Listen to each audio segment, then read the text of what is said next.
countries that lead in this technology in terms of investment and application will be the economies that define the 21st century.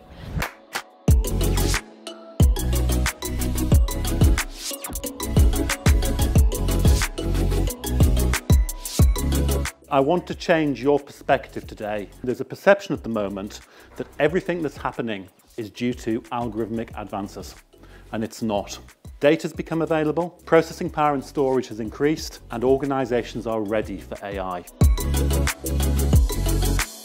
When I received this invitation, I thought it was particularly welcome because it's an academic and practitioner community where differences can be made in reality on the ground.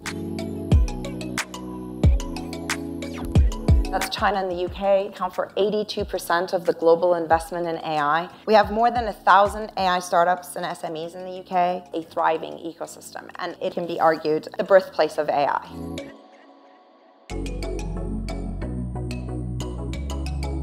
Privacy is a cultural concept. It changes across jurisdictions, cultures. I mean, I was in China. They certainly have a different concept on privacy than we do. How do we redefine the concept of privacy in the age of big data and algorithms?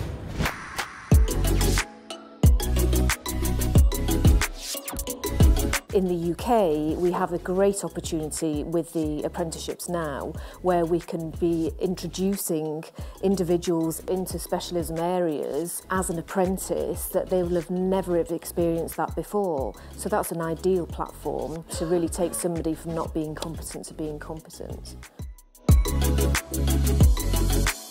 So think in terms of philosophy, 25 centuries of who are we, the definition of humanity, and personal identity or spatial autonomy, because we are re-understanding, reformulating our own personal identity quite substantially.